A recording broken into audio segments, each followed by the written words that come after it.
Welcome back, everyone. We're diving deep today into some fascinating ideas from Deepakk Satya. Oh, yeah, I've heard of him. He's been making waves with his blog series, The Real Matrix, all about contemporary Indian society. I see. And it's in Hindi, so we'll be translating and unpacking the key points for you. Sounds interesting. The really intriguing part is how he uses the film, The Matrix, as a framework for his argument. Ah, I get it. So at its core, Satya is saying that people in modern India are acting like, machines. Like machines. Yeah, like robots. Okay. Blindly following commands, without really thinking for themselves. And he applies this to a whole bunch of stuff. Like what kind of stuff?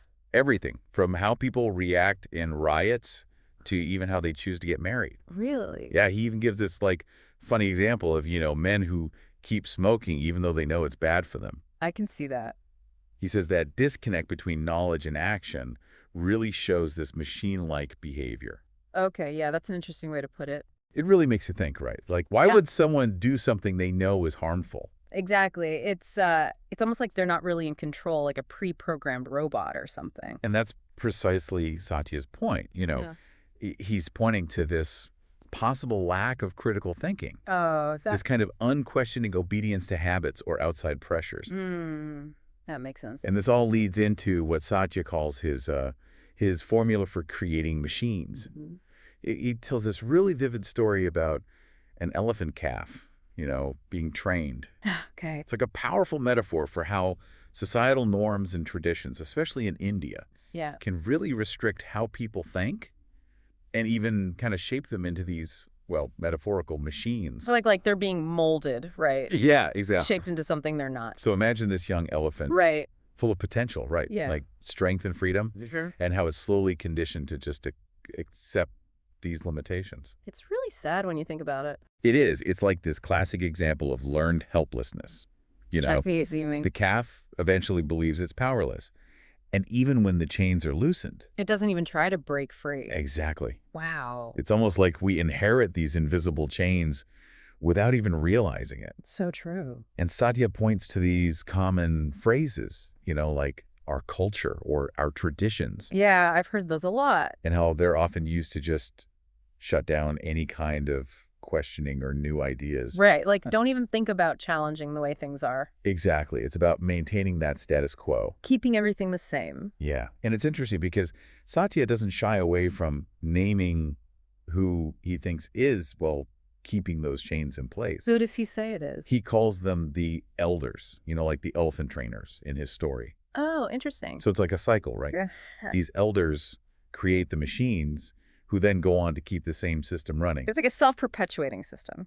Exactly. But Satya doesn't stop there. He connects this idea of societal machines to some pretty major issues. Does he get into specifics? He even asks this really provocative question. Who are the real terrorists? Whoa, that's a heavy question. It is. And he's not talking about terrorism in the way we usually think about it. What does he mean then? He's talking about a kind of, internalized terror that exists within the society itself. Internalized terror. I'm not sure I follow. So he brings up some really tough topics. What kind of topics? Like honor killings, dowry deaths, farmer suicides. Oh, wow. And his point is that these acts of violence, these acts of terror, they're happening within the very fabric of Indian society. See what you're saying. And then he makes this really sharp comparison. Go on. He points out how a Muslim family might be labeled as quote-unquote terrorist because of what one member did. Right. But you don't see that same kind of judgment applied to families where, someone commits violence. But it's in their own community. Exactly, like in the context of some cultural tradition. That's a really interesting point. It really gets you thinking about those inherent biases, And Satya also mentioned something else that really struck me. What's that? He says that a lot of women in India, they just live with this constant fear and distrust of society itself. That's so sad. It is. It's like there's this underlying current of unease. Like a constant tension. Yeah, exactly. So if we're all caught in this real matrix, as Satya puts it. How did we get here? Yeah, how did this happen? Well, Satya provides a way to understand it, and he uses this really compelling analogy. Or another analogy. Yep, this time it's about, you guessed it. An elephant calf. You got it. Okay, I'm listening. Okay, so another elephant. He talks about this young elephant, right? Full of life, energy. Mm. But it's being, like, bound and restricted. I see where this is going. And at first, it resists, like with everything it's got. Of course. Trying to break free from those chains. Yeah. But then as time passes, right. and its efforts just, like, go nowhere. It gives up. Yeah, something changes. That moment when resistance turns into, like, resignation. Exactly. Yeah. The calf starts to believe that those limitations, that's just, like, it's reality. It's learned to be helpless. Yeah, and even when the chains are loosened, it doesn't even try to escape. It doesn't even try. It's heartbreaking. And this is where Satya brings it back to us. To humans. Okay. He argues that this is how, societal norms and traditions, those unwritten rules we all inherit. Right.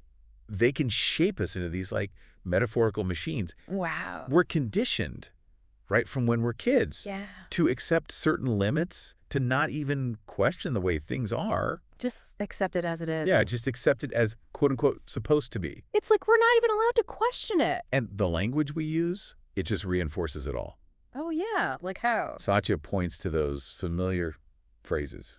Give me an example. Our culture. Ah, okay. Our traditions. Yeah, I hear that all the time. And how they can become like, well, invisible chains. It's like they're meant to keep us in line. Exactly. It's crazy because those phrases are often presented as something good, They are. Something to be proud of. Yeah, like they connect us to our heritage. Right. But Satya seems to be suggesting that they can also be used to, like, control people. It's true. They can be used to silence dissent. To shut down anyone who's different. Yeah, and who better to enforce that than the elders, as Satya calls them. He keeps coming back to the elders. He does. He says they have a big role in this whole, cycle of conditioning. So they're the ones passing down these limitations. Yeah. And he even uses this pretty provocative term to describe them. What does he call them? Fake ancestors. Fake ancestors. That's a strong statement. It is, but makes you think about the power dynamics, Yeah, for sure. Are those in charge, actually giving us wisdom and guidance? Right. Or are they just, like, protecting a system that benefits them? It's like, whose interests are really being served here? And the interesting thing is, Satya even suggests that these fake ancestors, they might not even be aware of the limitations they're, like, pushing on everyone. They could just be products of the system themselves. Exactly. They're just repeating what they were taught. It's like a vicious cycle. It is, and that's what makes this whole machine mentality so insidious, I see what you mean. It's not always about bad intentions. Yeah. It's more about this lack of awareness, this, like, blindness to other ways of thinking and being. That's a good way to put it. And that brings us to a story that Satya shares from his own life. Oh, what happened? He talks about this time when he was a kid. Yeah. And he was burned with a cigarette butt. Oh, I know, right? During a religious gathering. Yeah, pretty messed up. It is. And he compares that experience to the way we usually think about terrorists, Harming innocent children. Exactly. It's a powerful comparison. It is. It makes you confront your own biases, Definitely. And how we define terrorism. It challenges our assumptions. For sure. It makes you realize that violence and terror, they don't just exist outside of our own structures, Not just the other. Exactly. Outside of what we think is normal or acceptable. It can be closer to home than we think.